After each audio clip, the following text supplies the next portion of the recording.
Hello friend, आज आपका स्वागत है साइंस वैल्यू क्लासेस में। मैं राज तिवारी। आज मैं आपको बताने चल रहा हूँ कोशिका के बारे में।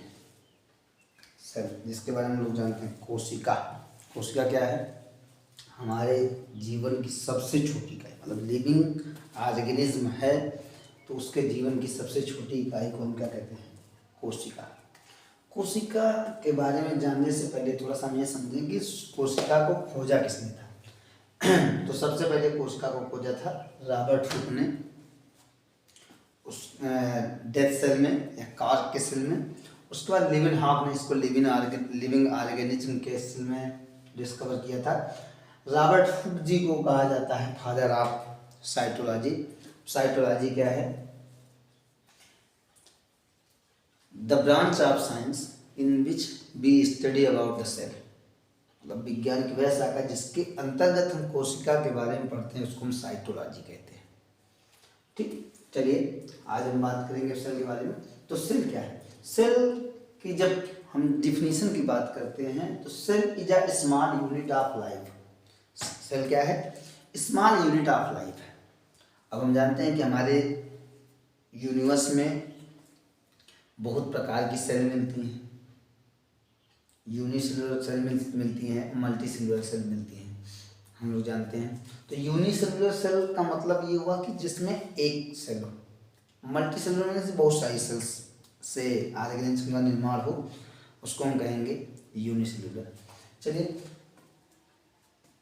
Because unicellular organism are capable for independent existence. कह रहे हैं कि जो यूनिसेलुलर ऑर्गेनिज्म है वो कैपेबल होता है एग्जिस्ट करने के लिए। इंडिपेंडेंट एग्जिस्ट कर रहा है, मतलब वो किसको किसी की ज़रूरत नहीं है। अगर उसको जीना है, उसको सर्वाइव करना है तो वो अकेले सर्वाइव कर सकता है। तो हम इसीलिए कहते हैं कि जो कोशिका है वो स्ट्रक्चर बेस या फंक्शनल बेस, दोनों बेस पे वो स्मॉल, मतलब एक यूनिट है। एक अपने आप में वो मतलब भोजन पचा सकता है, डाइजेस्ट कर सकता है, रिस्पायर कर सकता है, every all activities, living activities कर सकता है। तो study of cell is known as cytology, इसके बारे में जानते हैं।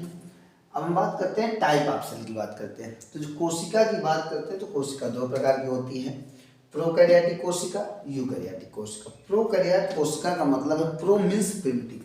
प्रोकैरियोटिक कोशिका जैसे ही, प्रो का मतलब प्रिमिटिव, यू का मतलब न्यू, कैरियन इक्वल न्यूक्लियस कोशिका। तो ठीक, मतलब जिस सेल की अगर प्रोकैरियोट की बात करते हैं तो वह है कोशिकाएं जिनका न्यूक्लियस पुराना है, प्रिमिटिव है, मतलब वेल डेवलप नहीं है, उसको हम प्रोकैरियोटिक कोशिका कहते हैं। और जिसमें न्यूक्लियस वेल डेवलप है उसको हम यूकैरियोटिक सेल कहते हैं। आशा है आपको समझ में आया होगा। इस कोशिका को समझने के लिए हमारे साइंटिस्ट हैं M J. Schleiden and Theodor Schwann, इन्होंने थ्योरी दिया था, सेल थ्योरी। इन्होंने बताया कि जो ऑर्गेनिज्म है, मतलब जितने भी लिविंग ऑर्गेनिज्म है वो किससे बने हैं? कोशिका से, सेल से बने हुए हैं। Unicellular and multicellular. कह रहे हैं कोशिका मतलब जो लिविंग ऑर्गेनिज्म है वो या तो एक कोशिकीय होगा या बहुकोशिकीय होगा, या तो उसमें एक कोशिका होंगी या तो बहुत सारी कोशिकाएं होंगी। अब उन्होंने बताया कि न्यूक्लियस जो है वो प्ले करता है इंपॉर्टेंट रोल, इसीलिए इसको कहा गया है माइंड ऑफ सेल। कोशिका को कहा जाता है माइंड ऑफ सेल। कोशिका को, सॉरी, न्यूक्लियस को कोशिका का दिमाग कहा जाता है। ठीक, चलिए कुछ चीज़ें हैं जिनके बारे में आपको थोड़ा सा बताना है कि जब अगर कोई आपसे पूछता है कि स्मॉलेस्ट सेल कौन सी है तो माइकोप्लाज्म सबसे छोटी सेल है। लार्जेस्ट सेल की बात करेंगे जो सबसे बड़ी सेल है ओवरऑल, तो आप कहेंगे उसके लिए शुतुरमुर्ग का अंडा। स्मॉलेस्ट सेल इन ह्यूमन की बात करेंगे, जो सबसे छोटी कोशिका है ह्यूमन में, मनुष्यों में, तो वो है स्पर्म। स्पर्म पाया जाता है मेल में, जो पुरुष होते हैं उसमें स्पर्म, ये कह लीजिए कि ये, और स्पर्म को हम कह सकते हैं जाइगोटिक सेल, जाइगोटिक सेल ना कह लें, रिप्रोडक्टिव सेल कह लें, रिप्रोडक्टिव सेल ज़्यादा बेटर होगा, स्पर्म। और लार्जेस्ट सेल इन ह्यूमन वो है ओवम, जो रिप्रोडक्टिव सेल है कहाँ, फीमेल में। और longest cell in the human वो है न्यूरॉन। न्यूरॉन्स जो हमारी बॉडी में पाए जाते हैं वो लार्जेस्ट सेल है। तो आशा है आपको समझ में आया होगा। फिर हम पढ़ते हैं, ये सारी चीज़ें, सारी कहानी का मतलब समझिए। जब हम कहते हैं कि कोशिका जीवन की सबसे छोटी इकाई है, जीवन की सबसे छोटी इकाई है, लेकिन इसके लिए कुछ चीज़ों की ज़रूरत है। कुछ चीज़ों की ज़रूरत क्या, ज़रूरत का मतलब ये समझ लें कि जैसे हम एक बाइक की बात कर लें, एक बाइक होती है तो एक बाइक में एक्सीलेटर, इंजन, किक, पेट्रोल, बहुत सारी चीज़ें होती हैं। वैसे ही हमारे कोशिका में ये कुछ इंस्ट्रूमेंट हैं, हम कह लें इंस्ट्रूमेंट कह लें तो ज़्यादा बेटर होगा। इंस्ट्रूमेंट कहना इसको कहीं भी गलत नहीं है, ठीक है, इसको हम भूल गए थोड़ा सा। देखिए सबसे पहले सेल मेम्ब्रेन की बात करते हैं।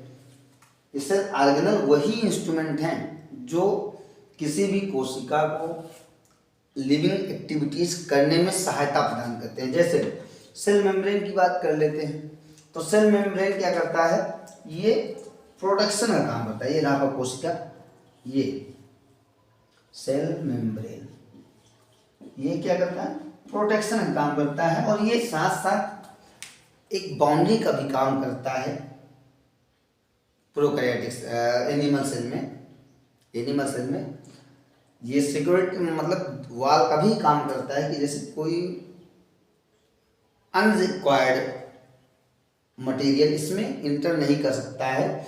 ये सेल मेम्ब्रेन जो है सेमी परमेबल होता है, कुछ चीज़ों को सेलेक्ट करके अंदर आने देता है, जिससे हार्मफुल सब्सटेंसेस अंदर नहीं आ पाते हैं। तो ये हुआ सेल मेम्ब्रेन। ये सेल वाल एनिमल सेल में नहीं पाया जाता है, ये पाया जाता है प्लांट सेल में। कुछ ऐसा फिगर, ऐसे जब हम बात कर लेते हैं हमारे प्लांट सेल की बात करते हैं तो ऐसा कुछ फिगर होता है जो बाहर का सेल मेम्ब्रेन पाया जाता है, लेकिन ये बाहर सेल वाल पाया जाता है। ये किसमें, ये पाया जाता है प्लांट सेल में, स्पेशली प्लांट सेल में पाया जाता है, एनिमल सेल में नहीं पाया जाता है, माइंड में रखिएगा। अगली बात न्यूक्लियस को हमने कहा माइंड ऑफ सेल है। ये इसको खोजा था रॉबर्ट ब्राउन ने 1831 में।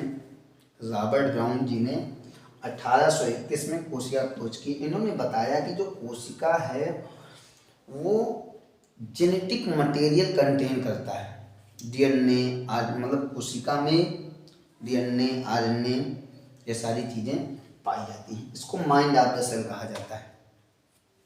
फिर आगे बढ़ते हैं, इंडोप्लाज्मिक रेटिकुलम के बारे में बात करते हैं। तो इंडोप्लाज्मिक रेटिकुलम की जैसे ही बात करेंगे इसमें माइंड में आ जाएगा कि हमारा न्यूक्लियस से बिल्कुल सटा हुआ आपका इंडोप्लाज्मिक रेटिकुलम होता है।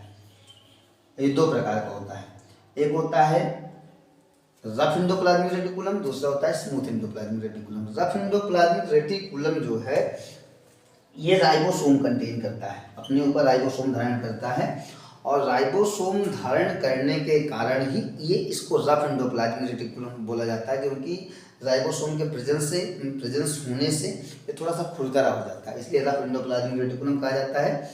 और इसका काम होता है सिंथेसिस ऑफ प्रोटीन, ये प्रोटीन की सिंथेसिस करता है। आगे चलते हैं, अगला ये आपका स्मूथ इंडोप्लाज्मिक रेटिकुलम है। स्मूथ इंडोप्लाज्मिक रेटिकुलम का काम है सिंथेसिस ऑफ लिपिड, ये लिपिड के सिंथेसिस करता है स्मूथ इंडोप्लाज्मिक रेटिकुलम। चलिए अब आते हैं राइबोसोम के बारे में। राइबोसोम इसकी खोज जॉर्ज ई पैलेट ने की थी। राइबोसोम की खोज जॉर्ज ई पैलेट ने की थी। इसका देखिए पहले ही रोल पता चल गया कि इसको फैक्ट्री कहा जाता है, प्रोटीन सिंथेसिस में पार्टिसिपेट करता है, इसलिए प्रोटीन फैक्ट्री कहा जाता है। और ये दो प्रकार का होता है, 70S और 80S। 70S राइबोसोम स्मॉल जैसे बैक्टीरिया हो गया, माइटोकॉन्ड्रिया हो गया, इसमें पाया जाएगा। 80S राइबोसोम पाया जाएगा एनिमल सेल में और प्लांट सेल में। ठीक, फिर आप बात करते हैं माइटोकॉन्ड्रिया के बारे में। माइटोकॉन्ड्रिया की खोज कोलिकर जी ने 1880 में की थी और माइटोकॉन्ड्रिया को powerhouse of the cell कहा जाता है। इसको powerhouse of the cell कहा जाता है, powerhouse of the cell कहा जाता है, बिकॉज ये एटीपी जनरेट करता है। एटीपी जानते हैं हम, एडेनोसिन ट्राइफॉस्फेट। ये हमारी बॉडी में एनर्जी की करेंसी है।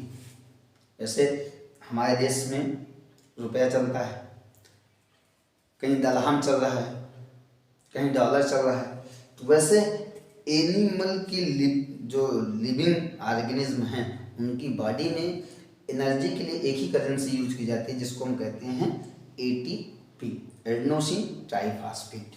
ठीक, ये आपके माइंड में होना चाहिए कि ये देश की बात तो अलग है, लेकिन जब लिविंग की बात की जाएगी तो पूरे यूनिवर्स के जितने भी लिविंग ऑर्गेनिज्म हैं सब में एनर्जी की करेंसी एटीपी है।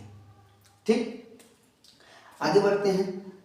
लाइसोसोम, क्रिश्चियन डी दुबे ने इसकी खोज किया था। लाइसोसोम को कहते हैं सुसाइड बैग।